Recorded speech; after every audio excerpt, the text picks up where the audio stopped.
Instagram has more than 500 million daily users, and its focus on images has made it especially popular among those who make and appreciate art. We are all just singular humans rooted in space and time, but Instagram gives us access to creative production all around the world whenever we want it. Hooray! But what is it doing to us? Is it changing the way we interact with and experience art? The benefits of using Instagram became clear pretty soon after it launched in 2010 for institutions and individuals alike, for photographers and designers and artists of all kinds. Instagram is your own free gallery. Well, if you don't count the cost of giving away your data and attention to advertisements. But it does give power to artists to represent themselves outside of traditional systems. You don't have to wait to be taken on by a gallery or make the kind of work a gallery thinks they can sell. You hold the reins and can show your art how you'd like it to be seen. You can share aspects of your process and demonstrate that you are a person outside of your work. You know, a guy who goes to baseball games and votes. Art history has tended to provide us only a handful of iconic images of artists seriously engaged in their work, or posed with a painting conveniently in the background. But Instagram gives us views into the daily lives of a multitude of artists, making visible the diversity of the individuals producing art today, and allowing each the ability to represent themselves.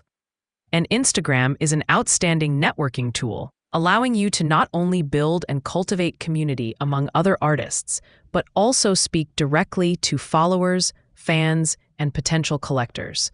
When most commercial galleries take 50% of a sale, the ability to connect to potential buyers without a middle person can be a real boon.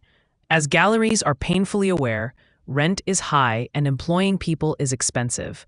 While showing your work in person may be the ideal scenario, it's not always feasible, especially if you live in a place that isn't a cultural mecca, which is most places. Does Instagram favor particular kinds of work? Heck yes. Square, bright, easily legible, immersive. Some artworks come across better in photos than others, but most can figure out a way around these problems if they want to, and plenty of artists have used the platform as a strategic aspect of their work, recruiting participants and fundraising for performances and events, and sharing documentation with those who can't be there in person. Some have used the images they find on Instagram to make actual works in real life.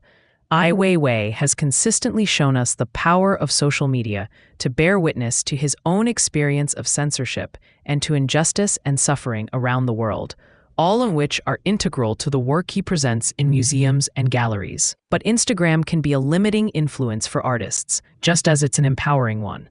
Like the rest of us, artists are susceptible to the dopamine rush that comes from likes and instant feedback. Artist Andrea Crespo admitted in a 2018 Vulture article, "Reward systems in social media were influencing my decisions while art making. I would think about what people would think based off of likes and comments." Artists have long sought out insight and criticism from friends and colleagues, but more often than not, the feedback offered on Instagram is superficial or purely congratulatory, or when offered by anonymous strangers, unconstructively cruel. Exposing your work on Instagram can also make it vulnerable to copycats, other artists as well as companies just trying to decorate their stores. An artist doesn't have to have their own account for this to happen either. Anyone can snap a pic of your work and post it with your name associated, making you present on Instagram, even if you don't want to be. And what about Instagram's effects on museums and galleries? Most not-for-profit institutions have missions that involve sharing their collections with the public, and their publics used to have pretty finite geographical boundaries. Take a place like the Cleveland Museum of Art, who in the pre-internet days kinda had to be focused on serving the public of Cleveland and those who visited. Today, their conception of public can be much more expansive and inclusive. They can now try to create meaningful experiences with art for anyone with an internet connection, and Instagram plays a big role in these efforts. Museums have the problem of only being in one place. You've got to take the bus or drive and pay for parking and do all the walking. Social media platforms give museums a way of reaching people where they are, sharing works from their collection, promoting special exhibitions. and luring people out of their hidey holes with glimpses of the cool things they could be doing out in the world. And the magical part is that it doesn't have to be one-way communication anymore. For so long, museums were the authority imparting knowledge upon the huddled masses. But with social media, the huddled masses can easily impart their knowledge on the authority, explaining what they value about their experiences and what they don't. When visitors hashtag and geotag their posts, museums gain insights that can inform future exhibitions. And it's also free marketing. Why spend money on advertising when you'll spread the word for them? It's actually a great way to support your local nonprofits, even if you can't afford to donate directly. But museums do make programming decisions based off of your Instagram habits. Both museums and their funders want to see visitors and engagement, and Instagram-friendly shows definitely help with that. Within 6 weeks of opening their 2015 show Wonder, the Renwick Gallery welcomed more visitors than they had previously hosted in a year. And when the Hirshhorn hosted an Infinity Mirror Room by Yayoi Kusama, their membership increased by over 6,500%. Both good shows, but you do have to wonder what kind of art they didn't show instead. Work that may be amazing but isn't as photogenic. If art museums are trying to show us the best of what's around, the peak moments in human creativity, do we want them heavily weighing Instagrammability when deciding what shows to devote money and scholarship to?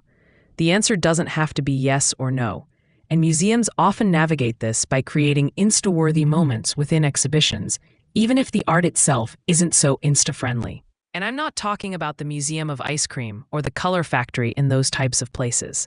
Those places are not technically museums, even if it's in their name, because they don't have permanent collections of objects they're entrusted to preserve and display.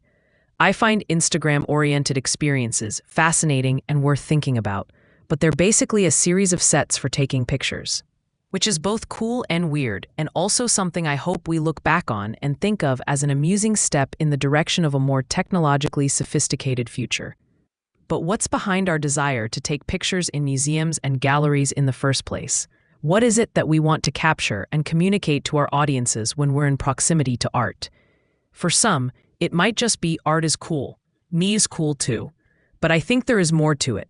Or at least there can be. The research on this is just beginning, but a study of one exhibition in 2014 suggested that visitors use Instagram in meaningful ways to promote the exhibition, not replacing the in-person experience, but encouraging others to see it for themselves.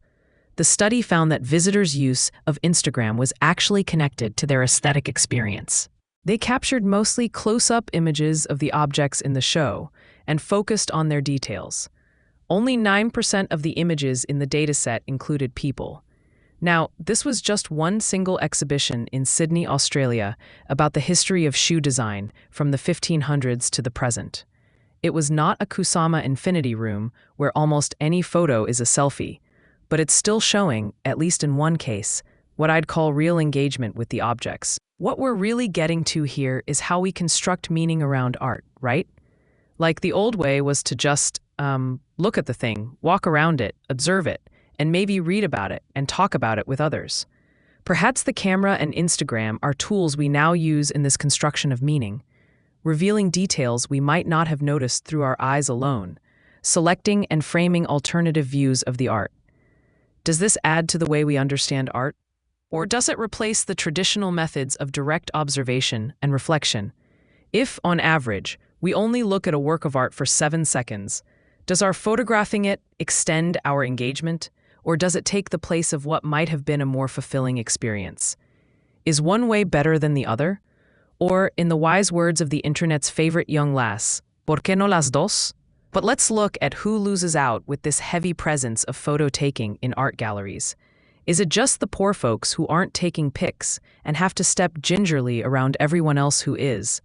One study published in 2017 found that taking photos with the intention to share them on social media actually undermines your enjoyment of the thing you're experiencing, increasing your feelings of anxiety. By worrying about presenting yourself in a positive light, you've lessened your engagement with the experience. One of the co-authors of the study, Alexander Barish, suggests you might take pictures but wait until after the experience to share them. Or you might even just take pictures for your own memories, which I think we can all agree is weird. I mean, who does that? But it's complicated. I really enjoy virtually visiting artworks and shows I can't get to, by following artists and museums and galleries and curators on Instagram. And by exploring hashtags and geotags, I can find out about the ways other people experience the art I can get to. Like when I visited Prada Marfa in the middle of nowhere, Texas, I spent mediated as well as unmediated time at the site. But later I found it really enriching to discover who else had been there, famous and not famous, years ago or just an hour before or after I did. This expanded my experience of it, extending the work beyond just an interaction between me and the art.